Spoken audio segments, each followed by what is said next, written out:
Hello guys. जैसे कि आपको पता है कि इग्नू के एग्ज़ाम्स चल रहे हैं, तो आज हम BAG का कोड करने वाले हैं BPCE 145 counselling psychology.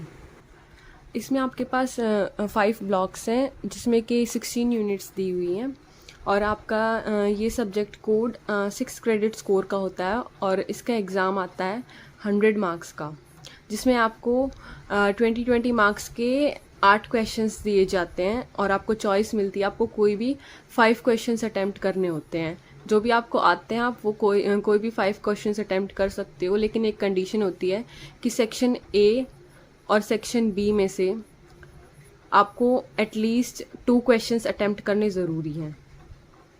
Okay. Unit 1 block 1 में आपके पास 3 यूनिट्स हैं। यूनिट 1 है introduction to counselling psychology, unit 2 है काउंसलिंग प्रोसेस और यूनिट 3 है असेसमेंट इन काउंसलिंग साइकोलॉजी। अब आपके पास इतना टाइम नहीं है कि आप ये सारी यूनिट्स कवर कर सकें, इसलिए आपको इनके मेन पॉइंट्स कवर करने हैं। और जो पिछले एनालिसिस करके मैंने देखा है प्रीवियस ईयर के, उसमें ब्लॉक 1, 2 और 3 से ज़्यादा क्वेश्चंस आए हुए हैं। तो अगर आप ये तीनों ब्लॉक्स कर लेते हो तो आप पासिंग मार्क्स आसानी से स्कोर कर सकते हो। तो आज हम यूनिट 1 से स्टार्ट करते हैं। आपकी यूनिट 1 है इंट्रोडक्शन टू काउंसलिंग साइकोलॉजी। इसमें आपको ये टॉपिक्स दे रखे हैं। डिफाइनिंग काउंसलिंग, जिसके अंदर आता है गाइडेंस, साइकोथेरेपी और काउंसलिंग। उसके बाद हिस्टोरिकल पर्सपेक्टिव ऑफ काउंसलिंग, ये इतना इंपॉर्टेंट नहीं है एग्जाम पर्सपेक्टिव के व्यू से। नेक्स्ट आता है goals and objectives of counselling, personal characteristics of effective counsellor, types of counselling, training and professional aspects of counselling और काउंसलिंग इन इंडिया। अब स्टार्ट करते हैं। सबसे पहले हमारे पास आता है डिफाइनिंग काउंसलिंग। इसके अंदर आपको डेफिनेशंस दे रखी काउंसलिंग की। अगर ये 10 मार्क्स में आ जाता है तो आप इसको इजीली कवर कर लोगे। इसमें आपको काउंसलिंग को डिफाइन करना है अच्छे से, उसके बारे में बताना है कि काउंसलिंग होती क्या है। बेसिकली इसमें ये बताया हुआ है कि काउंसलिंग एक इंटरेक्शन होता है काउंसलर और काउंसलिंग के बीच में, जिसमें वो दोनों एक रेपो फॉर्म करते हैं एक प्रॉब्लम को सॉल्व करने के लिए जो काउंसली फेस कर रहा है। इसमें क्लियरली मेंशन्ड है काउंसलिंग की definition: an interaction in which the counsellor offers another person the time, attention and respect necessary to explore, discover and clarify ways to living more resourcefully and to his or her greater well-being. Next definition है counseling is a warm, permissive, safe, understanding but limited social relationship within which therapist and patient discuss the affective behavior of the latter, including the ways of dealing with his emotional toned needs and the situation that give rise to them. ठीक है, ये दोनों definitions दे रखी है आपको counselling की।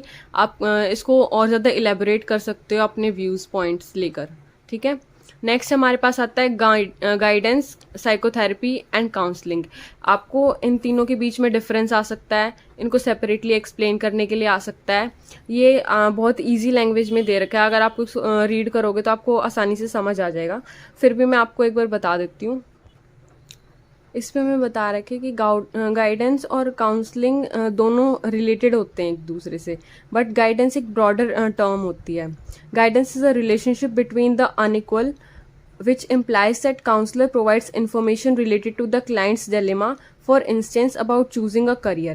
Guidance में जैसे आपने देखा होगा कि स्कूल में आते हैं, वो सेमिनार्स कंडक्ट होते हैं जिसमें हमें गाइडेंस दी जाती है हमारे करियर ऑप्शन से रिलेटेड। तो गाइडेंस आता है इंफॉर्मेशन रिलेटेड एस्पेक्ट में। इसमें जो डिसीजन होता है वो काउंसलर के ऊपर होता है, ना कि काउंसलर के ऊपर। जैसे कि guidance also describes an overall school college program where assistance is provided to students, teachers, parents and administrators. While counseling is a process in which an individual who is experiencing a challenging situation requires assistance, usually through private discussion. Guidance centers on aiding people choose what they value most. Counselling focuses on helping them make changes. Counselling में basically हम changes allow करते हैं, but guidance में information related होता है। जो counsellor होता है वो हमें इंफॉर्मेशन दे सकता है हमारे करियर से रिलेटेड या और कोई प्रॉब्लम जो हम फेस कर रहे हैं हमारे डेली लाइफ इश्यूज़ में। जो सेमिनार्स हमारे स्कूल या कॉलेजेस में कंडक्ट होते हैं वो गाइडेंस के एस्पेक्ट में होते हैं, और जो काउंसलिंग होती है वो इंडिविजुअल पर्सपेक्टिव से रिलेटेड होती है। नेक्स्ट आती है साइकोथेरेपी।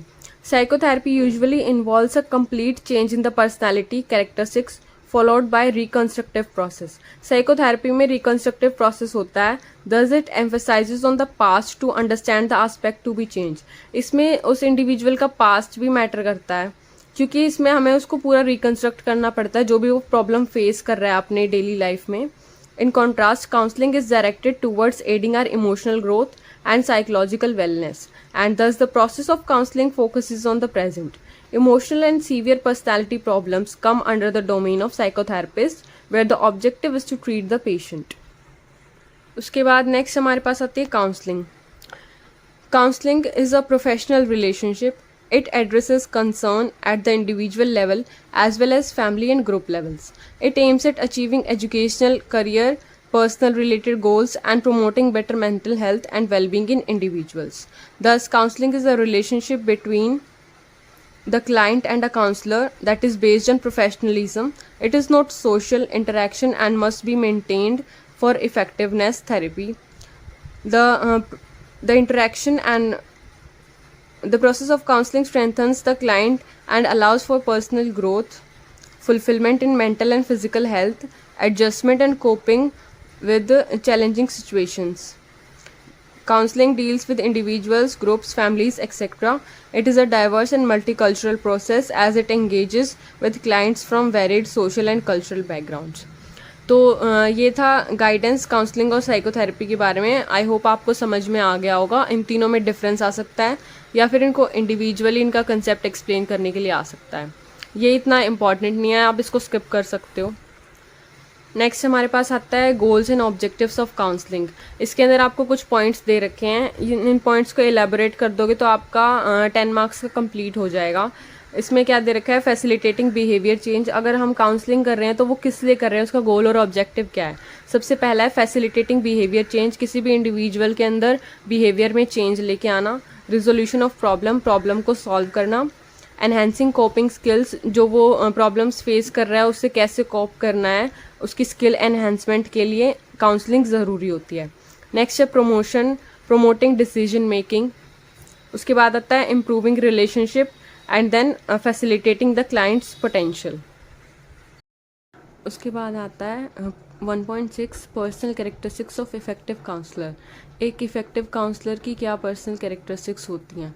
सबसे पहले become aware of oneself and one's fears, anxieties, concern, motives for helping and strengths. सबसे पहले अगर हम किसी को काउंसिल कर रहे हैं तो हमें अपने बारे में पता होना ज़रूरी है कि हमारी क्या फियर्स हैं, क्या एंग्जाइटीज़ हैं, कंसर्न्स हैं, मोटिव्स हैं, जब भी हम किसी और की हेल्प कर सकते हैं. नेक्स्ट आता है be open to receive supervision from senior professionals. जो हमारे सीनियर्स होते हैं, प्रोफेशनल्स होते हैं, हमें उनका सुपरविजन लेना भी बहुत ज़रूरी होता है. Avoid the use of too many test. ज़्यादा टेस्ट नहीं लेने चाहिए क्योंकि वो एक तरह से बोर्डम क्रिएट कर देता है. Consult other professionals in the field when faced with an ethical dilemma. हमें दूसरे प्रोफेशनल के साथ भी कंसल्टेशन कर लेनी चाहिए किसी भी एथिकल डिलेमा के साथ. उसके बाद आता है be aware of ethical principles in counselling and practice these. Be aware of one's limitations and expertise in providing service in different areas of counseling and refer the client to appropriate professionals. Last आता है take care of one's psychological wellness. ये सारे आपके personal characteristics हैं एक effective counsellor की. ठीक है. उसके बाद आती हैं types of counselling. Types of counselling में आपके पास सबसे पहले आ जाता है एजुकेशनल काउंसलिंग. वो काउंसलिंग जो कि हम एजुकेशनल पर्पसेस के लिए करते हैं, जैसे कि किसी को भी करियर काउंसलिंग देना, उसको बताना कि उसके लिए कौन से करियर ऑप्शन सूटेबल हैं, उसकी स्किल्स के अकॉर्डिंग, उसकी कैपेसिटी के अकॉर्डिंग. ठीक है. उसके बाद आती है वोकेशनल गाइडेंस और करियर काउंसलिंग. इसमें वोकेशनल गाइडेंस में आ जाते हैं आपके वोकेशनल कोर्सेज, जो एक्स्ट्रा कोर्सेज आप ऑप्ट करते हो सीनियर सेकेंडरी क्लासेस में या फिर अपने करियर को चूज़ करते टाइम. नेक्स्ट आती है personal social counselling. Personal social counselling में हम सोसाइटी एस्पेक्ट देखते हैं. इसमें concerns issues related to the growth and development of oneself and functioning in the social context. Social context के हिसाब से जो एक इंडिविजुअल की काउंसलिंग की जाती है वो इसके अंडर आती है. नेक्स्ट आती है developmental. Facilitative, crisis and preventive. ये आपके टाइप्स ऑफ काउंसलिंग है। आप इनको रीड करोगे तो आपको अच्छे से समझ आ जाएगी, बहुत इजी लैंग्वेज में दे रखा है। So that's all in the first unit जो आपको कवर करना है। आई होप आपको समझ में आ गया होगा। अगर कोई भी डाउट हो तो आप कमेंट सेक्शन में पूछ सकते हो। Thank you.